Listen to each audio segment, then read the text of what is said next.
আসসালামু আলাইকুম। আশা করি সকলে ভালো আছেন। চলে আসলাম নতুন একটা ভিডিও নিয়ে।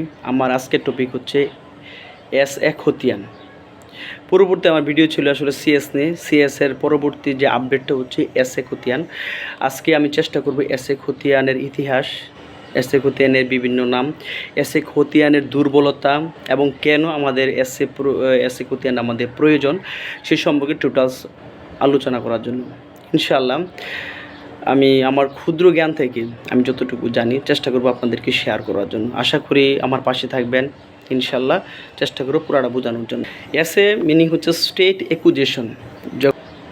সেচ গঠন করার পরে আমরা যে আসলে বর্গাচাষী বা রায়ত যেটা বলা হয় সেটা আসলে অনেক প্রবলেম দেখা দেয়। এই উপমহাদেশে আসলে জমিগুলো সুষ্ঠু বন্টন হয় নাই, অথবা আসলে জমিগুলো যেহেতু মাঠ পর্যায়ে আসলে এই সার্ভেটা হয় নাই, সেহেতু অনেকগুলো প্রবলেম থাকার কারণে বিভিন্ন জায়গায় আসলে বিভিন্ন আন্দোলন শুরু হয় এই খতিয়ানটা নিয়ে, সিএসটা নিয়ে, ক্যাডাস্ট্রিয়াল সার্ভে যেটা করা। যখন আন্দোলন চারদিকে চলতে থাকে তখন ব্রিটিশ সরকার একটা কমিশন গঠন করে। এই কমিশন গঠন মেইন প্রস্তাব হচ্ছে আসলে জমিদারি প্রথা এটা বিলুপ্ত করা, তাদের যে যত জমিদারি জমিগুলো আছে তা অধিগ্রহণ করে যারা আসলে বর্গা চাষি বা রায়ত তাদের মাঝে আসলে তাদেরকে মালিক বানিয়ে দেওয়া। এটা চেষ্টা করে যে হ্যাঁ তাদের যে ক্ষতি হয়েছে ক্ষতিপূরণটা, জমিদারের যে ক্ষতিপূরণ হচ্ছে এটা সরকার তাদেরকে দিয়ে দিবে। এই আসলে লক্ষ্যে 1937 থেকে 1946 সালে আসলে একটা কমিটি গঠন করা হয়। 1947 সালে যখন উপমহাদেশ বিভক্ত হয়ে যায়, আমরা পাকিস্তানের সাথে চলে যাই আর ভারত আলাদা হয়ে যায়, তখন পাকিস্তান সরকার দেশ ভাগ হয়ে যাওয়ার পাকিস্তান সরকার 1950 সালে একটা কমিটি গঠন করে, যেটা হচ্ছে state acquisition and tendency act নামে পরিচিত, যেটার সঙ্গে এসে বলা হয়, যাতে আসলে জমিগুলো যে আসলে কে কী অবস্থা জানার জন্য, যে জমির আসলে মালিক কে কতটুকু খাচ্ছে, এই রায়তের কে কতটুকু বুক দখল করছে এটা জানার জন্য একটা আসলে মানে নতুন একটা সার্ভে প্রয়োজনীয়তা অনুভব হয়। এই জন্য একটা তারা গঠন করে 1950 সালে, যাতে আসলে তারা জানতে পারে যে কার জমি কতটুকু আছে, কে কতটুকু বুক দখল করতেছে। এই লক্ষ্যে আসলে এসে গঠনটা করা হয়। কার বুক দখলে কতটুকু আছে এই জমি জানার জন্য আসলে এসে খতিয়ানটা প্রস্তুত করা। এটা 1956 থেকে 1963 সালের মধ্যে আসলে একটা সার্ভে গঠন করা হয়। এটা সমস্ত বাংলাদেশ পাকিস্তানে এটা সার্ভে হচ্ছে। এই জন্য এটা হচ্ছে আসলে যে প্রবর্তিত যে আসলে সিএসের পরে যে আসলে যে আপডেট যে সার্ভে বলা হয়, এটা হচ্ছে SA, state acquisition and tendency act. এটা হচ্ছে আমাদের বাংলাদেশে এবং পাকিস্তানে সেম একটা টাইমে এটা হয়েছে। এটা হচ্ছে এসে খতিয়ানের ইতিহাস।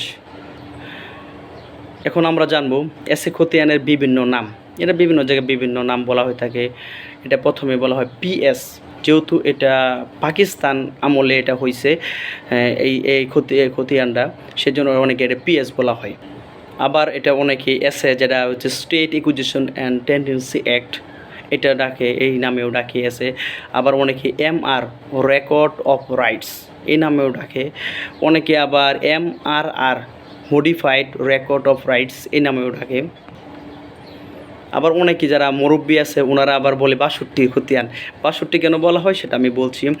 বাংলা 1362 সালে এই খতিয়ানটা হয়েছে, এই জন্য অনেক যারা মুরব্বী আছে ওনারা বলে 62 খতিয়ান বলে। আবার অনেকে ROR, রেকর্ড অফ রাইটস, এই নামেও ডাকে।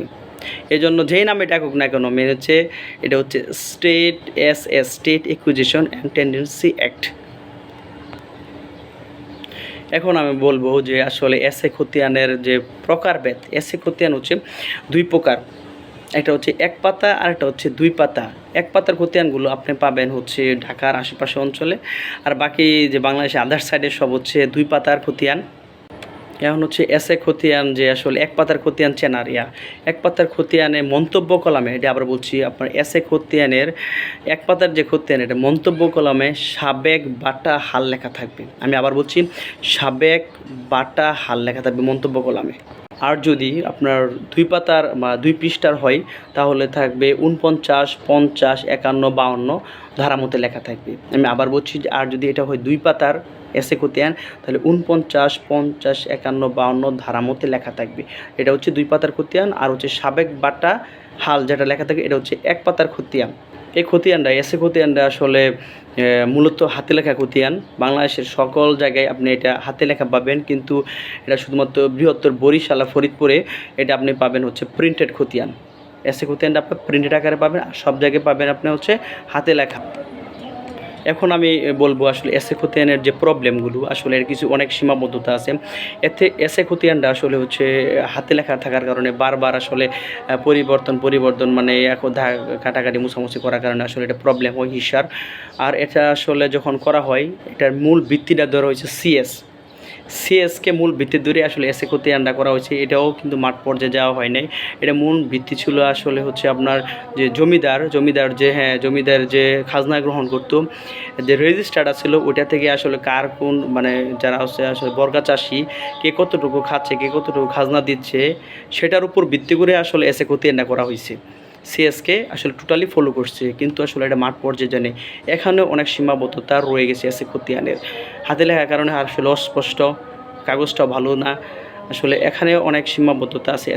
আরেকটা মেন প্রবলেম হচ্ছে এসে খতিয়ানের, সেটা হচ্ছে আসলে যেখানে একাধিক মালিক একটা জমির, সেখানে আসলে হিস্সাগুলো পৃথকভাবে ভাগ করে দেওয়া হয়নি। কী করছে এখানে হচ্ছে একজন এজমালি হিসেবে দেখানো হয়েছে। এটা একটা মেন প্রবলেম। যে এসে খতিয়ানের যে এজমালি দেখানো হয়েছে, পৃথকভাবে যে হিস্সা করার কতটুকু অংশ সেটা ভাগ করে দেওয়া হয়নি। পৃথক যতগুলো আছে সবারই আসলে এজমালি দেখানো হয়েছে। এখানে আসলে এসে খতিয়ানের অনেকগুলো দুর্বলতা আছে। যত আসলে থাকুক না কেন, যত বিতর্কিত যাই থাকুক না কেন, এসে খতিয়ান কিন্তু আমাদের যে আসলে আধুনিক মানে আমরা যদি মালিক খুঁজতে যাই, প্রথম সিএসটা হচ্ছে আমরা ছিলাম কি, সিএসটা হচ্ছে জমিদারের আন্ডারে, আসলে এটা হচ্ছে বর্গা চাষি। কিন্তু এসে খতিয়ানটা state acquisition of tendency act, যে এসে খতিয়ানটা হচ্ছে মেন মালিক। আমি যদি আমার জমির মেন মালিক খুঁজতে যাই, মেন মালিক মানে রাজার আন্ডারে না, রাজার পর মেন মালিকটা হচ্ছে আমি, তাহলে এসে খতিয়ান আমাকে যেতে হবে। আমরা যদি জমির আসলে সিএস দরকার মাঝে মাঝে পড়ে না, এসে খতিয়ান হলে আসলে আমরা মেন যে মালিকটা তা আমরা পারি, মানে তা আমরা খুঁজতে পারি যে আসলে এসে খতিয়ানেই আসলে মেন যে জমির মালিক। সেইখান থেকে 1 বাই 1 দেখলে আসলে আমরা জমির আসলে যে উৎপত্তিটা আমরা পেয়ে যাব। তাহলে আমাদের আসলে জমির যত প্রবলেম থাকুক না, প্রথম মালিকটা আসলে আমরা পেয়ে যাব। এসে খতিয়ানটা যদি আমি তুলি, তাহলে আমার সব কিছু কমপ্লিট হয়ে। আর যদি জমি আসলে আমরা ক্রয় করি, তাহলে অবশ্যই জমির যে ধারা, মালিকের যে ধারা, এটা আছে কিনা আমরা আসলে খতিয়ানগুলো আসলে চেক করে নেব, তাহলে আসলে ইনশাল্লাহ প্রবলেম হবে না। আশা করি আজকের এই ভিডিওতে আমি চেষ্টা করছি আপনাদেরকে এই এসে সম্পর্কে কিছুটা ধারণা দেওয়ার। অবশ্যই আসলে আপনারা যদি উপকৃত হন, তাহলে আমার এই ভিডিও করা সার্থক হবে।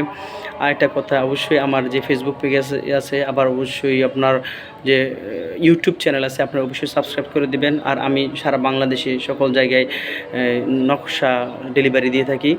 কারো যদি নকশা প্রয়োজন হয়, অবশ্যই আমাকে ইনবক্সে নক দিবেন। আসসালামু আলাইকুম, সকলে ভালো থাকেন, সুস্থ থাকেন।